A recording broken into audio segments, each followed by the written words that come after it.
So WWE TLC 2018 has come and gone. This pay-per-view had some good matches. This pay-per-view had some good results. This pay-per-view has some questionable things and some schizophrenic things. And I'll get to that when I read the results off and give my opinions and rants on it. So here we go.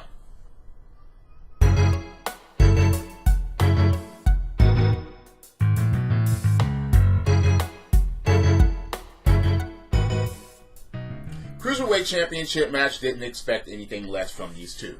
They gave it, they performed, they got the crowd into it, and then there was, of course, Buddy Murphy retaining. I didn't think that they were going to just give it back to Cedric Alexander, but the Cruiserweights, they need something more. They need more of a storyline situation that we can grasp on, that we can care about, and that we can follow. The matches, there's nothing wrong with Cruiserweights matches. We just need more storylines that will grip us and climb into the Cruiserweight division.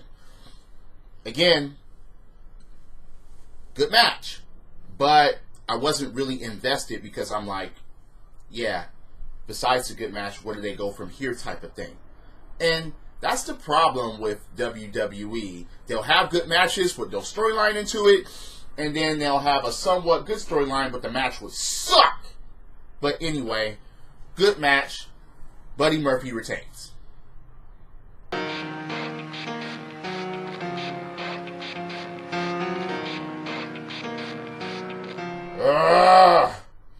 In my opinion, this match was a pretty big waste of time. Ladder suspended. Guitar suspended, so you had to go and get it with a ladder. A ladder match with a guitar in it. Oh, yeah, that's original WWE. Woo. So, what do we get? We get Elias winning. Which is fine, because it wasn't a normal type of match. And that gives us some bit of closure. For closing the year out, this gave us a lot of closures and certain openers.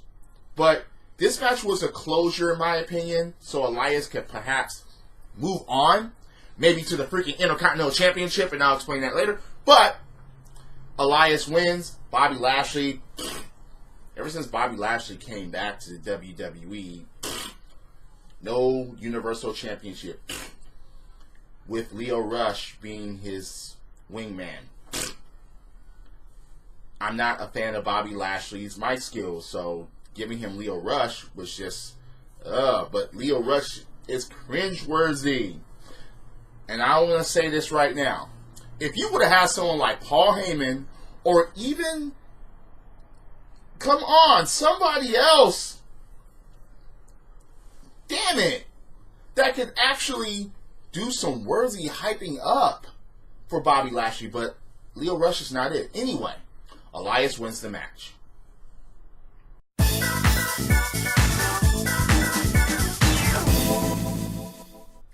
One question, why the fuck was this on the main card? I don't get it. Damn, why? Oh, alright. So you wanted to bring some comedy into the main event. To the main show. So you did that. Even with the dance break, the Singh brothers got involved. And then when R-Truth and Carmella actually win the match, they have 30 spots in the Royal Rumble and all expense paid vacation. And R-Truth picks the destination. And the destination is WWE headquarters in Stamford, Connecticut. Yeah, that brings some comedy into it, but still, this didn't have to be on the main freaking show. R-Truth and Carmella win. I didn't see, I did not see Jinder Mahal and Alicia Fox winning, but anyway, there you go. Dance break. They win, but still, this had no meaning being on the main show.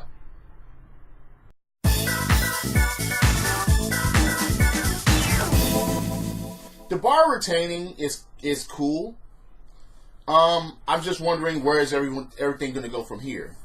I didn't like this match for a certain reason. Because of the triple threat thing, only two wrestlers could be in the ring at the same time. So one of the tag teams had to sit out for a while, and it was the Usos. And that's why I was like, I hate that type of structure of a match. I just hate it because the Usos are like, tag us in, and it's like, no, why the fuck would we tag you in? You're the enemy type of ordeal. There should have just been a free-for-all, or just like, why couldn't they, this is TLC, why couldn't they get a TLC match between these three teams with the belts hanging? I didn't understand that. That would have been more entertaining. That would have brought more greatness into the match, because you know these three teams can go. I mean, they've had rivalries and they put on great matches, but this was lackluster because of the rules of the match. Even though everybody got cluster-fucked later, but it still didn't bring any passion into the match. This was TLC. They should have brought TLC type of rules. That's what didn't make sense in this match, plus the whole only two men could be in the ring. But the bar retains. I'm just wondering where they're going to go from here.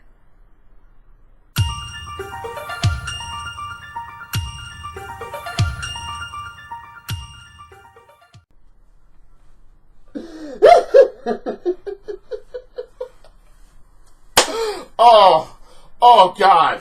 I could not stop laughing when this match was taking place. Not only did Braun Strowman come out, Heath Slater was referee, starts counting, even though it's a TLC match, there's no freaking count out. Braun Strowman comes out, he's like, alright, I can't really perform, but, but what, this is a no disqualification match, you forgot. What if I had someone to help me? Apollo Crews shows up, Bobby Roode and Chad Gable show up. Oh, God. Finn Balor shows up. And they get in the ring. Alright. And they proceed to beat down Baron Corbin with chairs. Okay. This was a TLC match. You could have done much more than that, than just chairs. But Heath Slater even took off the referee outfit and basically decks Baron Corbin. So they beat him down with chairs. Baron Corbin tries to leave. Dun, dun, dun, dun, dun, dun, dun. Kurt Angle comes out, grabs a chair, and beats him down. I'm like, okay, now, alright, you have the chair part down. Now, get the ladder and put him through a table. It's a TLC match. Come on. They didn't do that. They hit signatures in the ring. And even Apollo Crews got into it with a frog splash off the top rope. You had an angle slam. You had a coup de grace. You had Bobby Roode and Chad Gable perform a signature off the top. All right, that's fine. And then Braun Strowman just lays one foot down. Heath Slater puts back on the freaking referee shirt, and he counts to 3. I couldn't stop laughing, but I'm just like, all right, now bring on the ladder. Bring on the table. Come on. And they didn't do that. Then why the fuck was it called a TLC match? Anyway, Corbin is out of power. And then right after that, they run the ad of the boss returning tomorrow night on Raw. Yeah. Vince McMahon is going to return to shake things up, or to shake the fans, and you will like this shit. That's what the shake-up is all about. But anyway, yeah. Funny, cool, Corbin out, jumping. Why not no tables, no ladders? Anyway, Braun Strowman wins, Corbin out, and Braun Strowman will get his title shot against Brock Lesnar at the Royal Rumble.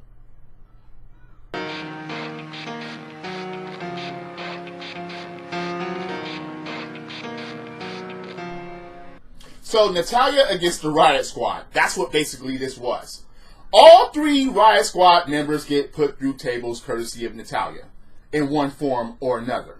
The funnest part is when Natalya brought a table from under the ring, and it had a silhouette of Ruby Riott on it. So, yes, Ruby Riott gets put through a table that had her silhouette on it. It was a power bomb from the middle ropes. Natalya puts her there. I mean, look, Natalya went all out in the spirit of Jim the Anvil, as far as putting on his jacket and all that. But, yeah, it was a cool result because it's not like Natty had people to help her. She did it alone against the whole Riot Squad, pretty much. Put them through tables, and then Natalya reigned supreme with jacket. She put on some new sunglasses. Yeah. So, is this over with, or is this going to keep freaking going?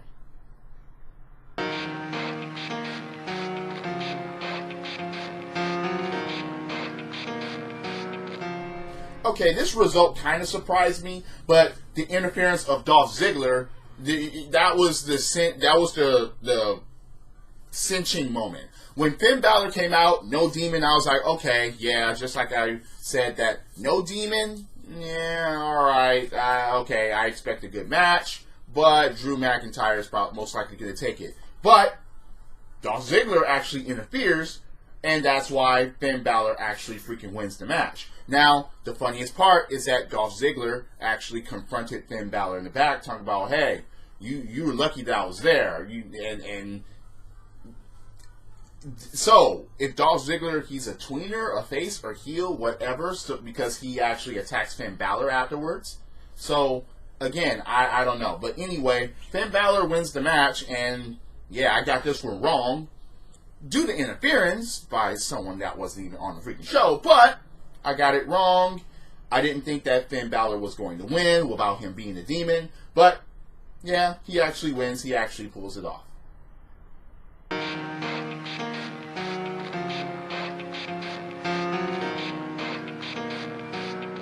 Now, this was another one that I got wrong. I didn't think that Rey Mysterio was going to win this match.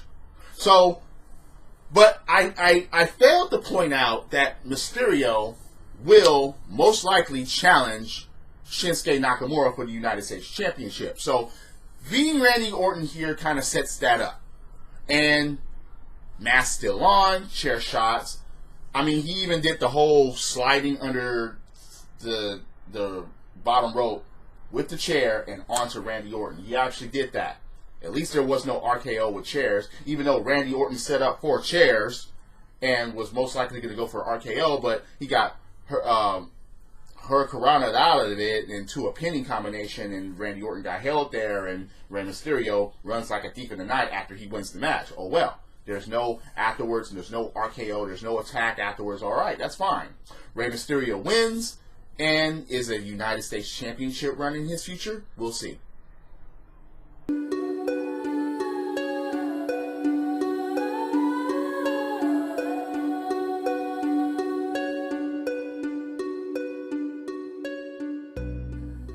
Tamina didn't do shit as far as interference.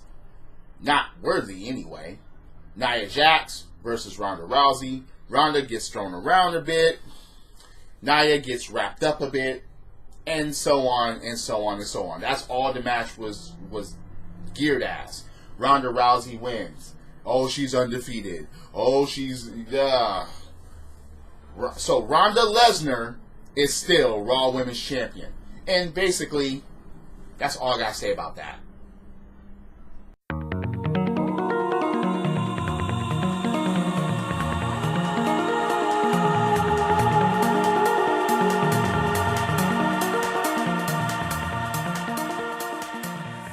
Quick question. Why the fuck is this not in the main event of the show?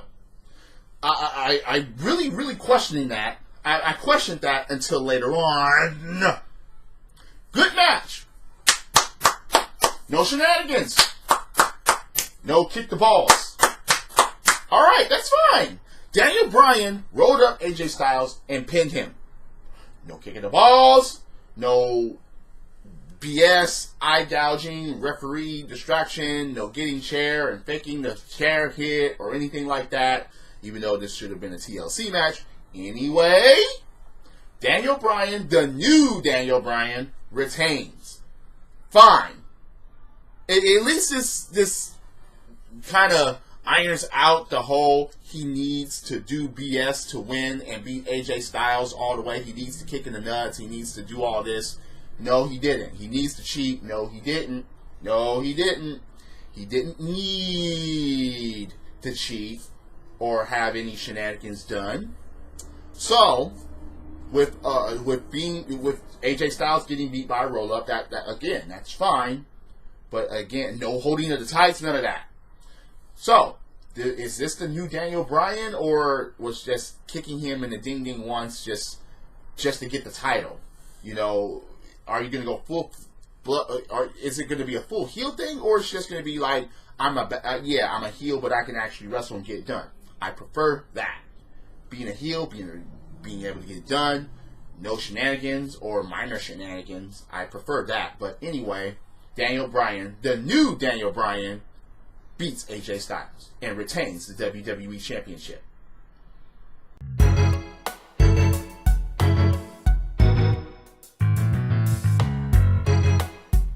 In my opinion, this Intercontinental Championship match was lackluster. Number one, it wasn't a TLC match. Number two, these two could have done a lot better in their match, as far as I'm concerned. But Dean Ambrose wins, and he is the new Intercontinental Champion. Go figure, right? I will still stick to they could have had a better match. They've had better matches. They've done better things. Why was this so lackluster? I just don't understand. Now, the takeaway that I got from the match is that Seth Rollins is just going to be in limbo for a while, and Dean Ambrose is going to be Intercontinental Champion because that was his big prize as far as coming back and so on and so forth. But I don't know where they're going to go from here as far as the Intercontinental Championship. Who knows? But anyway, Dean Ambrose is the new Intercontinental Champion, but this should have been a better match than what it was.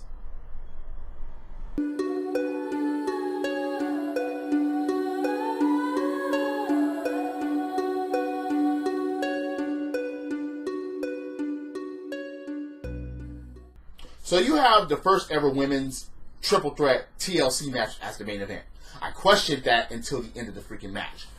This match was like, oh my God. This was like having a great dinner and then someone coming and then sneezing, spitting, farting all over your freaking dinner that you're about to eat. This match was good. It had good spots. It had everything great as far as everything that was being pulled off. I was like, yes, action! And it even seemed like everything was personal for the women's title. Now, the end of the match, it doesn't matter that I went for the man. It doesn't matter that I went for her. It doesn't matter that I went for Becky Lynch. What matters is that Ronda Rousey actually comes out and interferes. Becky and Charlotte are on top of the ladder, and they get pushed off by Ronda Rousey. That was the lowest point of the fucking match. Everything else was either high impact or just made sense as far as saying, yes, this is what I wanted to see these women bring it. But Ronda Rousey, they had to make it about her, so that's why the match was in the fucking main event. That's why this match was in the main event instead of the WWE Championship. They had to have Ronda Rousey be in the main event somehow. They had to come out and have her push the ladder with Becky and Charlotte on it, and then Asuka climbs up and gets the belt.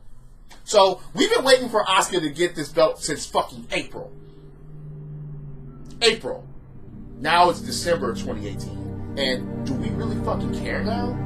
Has the time passed so much that, look, we wanted this at WrestleMania. We wanted Asuka to win at WrestleMania, and she tapped out.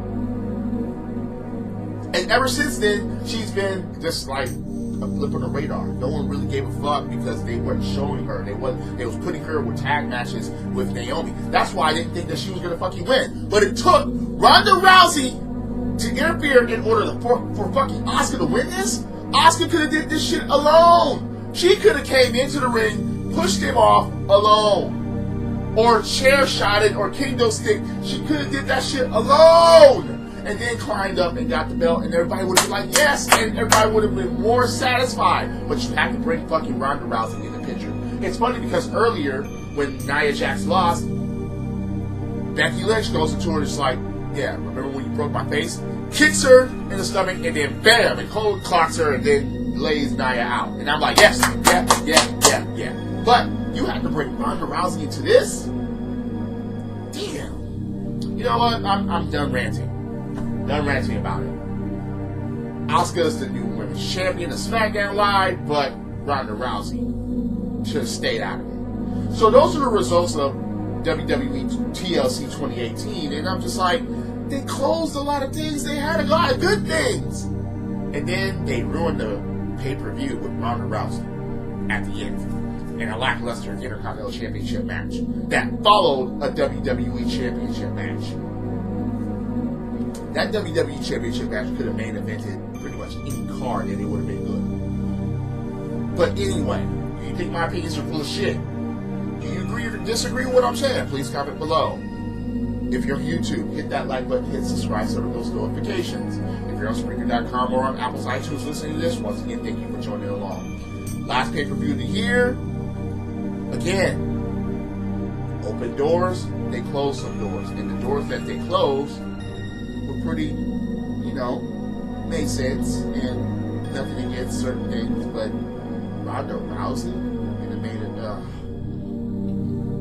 Drop kicks, body slams, throwing motherfuckers over the top rope, both feet hitting the floor. Yes, I'm a wrestling fan. This is the theme, and the theme is go. Credits.